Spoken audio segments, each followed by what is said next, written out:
मीरपुर नाम के शहर में तेजस अपनी पत्नी नीरू के साथ रहता था। पति पत्नी दोनों ही नौकरी करते थे। एक दिन तेजस गांव अपनी माँ के पास फोन करता है। हेलो, प्रणाम माँ। जीते रहो माँ, तुम दादी बनने वाली हो हैं? अरे वाह, ठीक है बेटा, मैं कल ही आती हूँ। जब माँ जी शहर पहुंची तो बेटे बहू ने बहुत अच्छे से स्वागत किया। लीजिए माँ जी, चाय। अरे गर्मा गर्म पकोड़े ले आओ माँ के लिए। नीरू रसोई में गई और 2 मिनट में ही पकोड़े ले आई। जी ये लीजिए। बहू जादू से बनाए हैं क्या?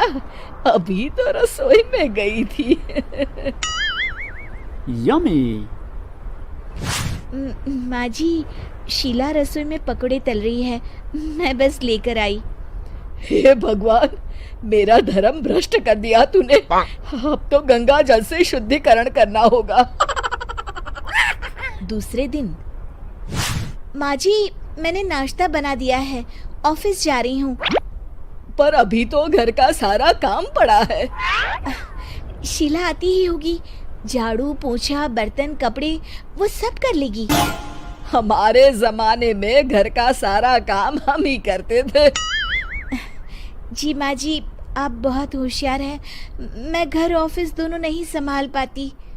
तो जरूरत क्या है घर से बाहर जाकर चाकरी करने की? वैसे भी घर का काम खुद करने से घर में बरकत आती है, समझी? पर माँ जी। पर वर कुछ नहीं, इस महीने की पगार मिले फिर ऑफिस बंद है। हाँ। रात को नीरू तेजस से कहती है, सुनिए जी, माँ जी बोल रही थी कि मैं नौकरी छोड़ दूं। वैसे ठीक ही तो है, अभी तुम्हें आराम की जरूरत है। फिर भी आराम कहाँ, शीला को छुड़ाने के लिए बोल रही थी। तो अब 24 घंटे में इतना काम तो कर ही सकती हो। पर जॉब पसंद है मुझे, घर पर मन नहीं लगेगा। अगले दिन जब दोनों ऑफिस के लिए निकल रहे थे, मेरी तो कोई कीमत ही नहीं है इस घर में। माँ जी, आजकल महंगाई बहुत है, रहन सहन भी बदल गया है, दोनों नौकरी करते हैं तभी ठीक रहता है। अच्छा, तू कहना क्या चाहती है? मेरा बेटा तुझे बिठा के खिला नहीं सकता? तू ही इस घर का खर्च चला रही है, हैं? नहीं माँ जी, मेरा वो मतलब नहीं था। मतलब खूब समझती हूँ, ये बाल धूप में सफेद नहीं किए मैंने। हाँ। अब तो ये रोज का काम हो गया था। तेजस भी रोज की झिकझिक से परेशान हो गया था। एक दिन उसने कहा, नीरू, वैसे भी तुम्हें मैटरनिटी लीव मिलने वाली है, तो अभी से ही छुट्टी ले लो। पर क्या, मेरी सैलरी अच्छी खासी है। आखिर नीरू ने रिजाइन कर दिया। जब बच्चा हुआ तो घर में सब बहुत खुश हुए। कुछ दिनों बाद तेजस फाइल देख रहा था। क्या हुआ तेजस, कुछ परेशान लग रहे हो? हाँ, वो हमारी जितनी सेविंग्स थी वो तो हॉस्पिटल में और छठी के फंक्शन में खत्म हो गई है नीरू।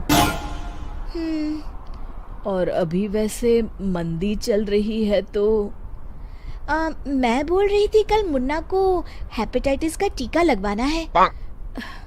नीरू, क्या पोस्टपोन नहीं कर सकते? नहीं जी, बिल्कुल नहीं। अब तेजस को समझ में आ रहा था कि उससे गलती हुई है। पैसों की कमी का असर घर के माहौल पर भी पड़ रहा था। अगले दिन, बेटा मेरा चश्मा और ये दवाइयाँ ले आना, पर्चा देते हुए माँ जी ने कहा। जी। तेजस, मुन्ना के लिए दूध का डिब्बा और डायपर भी ले आना, और ये किराने के सामान की लिस्ट है, इसे भी लाना है। तेजस गुस्से में लिस्ट मरोड़कर फेंकता है और चिल्लाता है, पैसे क्या पेड़ पर उगते हैं? ये ले आना, वो ले आना। अरे पर ये जरूरत का सामान ही है। वो गुस्से में बिना कुछ कहे ऑफिस चला गया। अरे लंच तो ले जाइए। नीरू दौड़कर डिब्बा पकड़ाती है।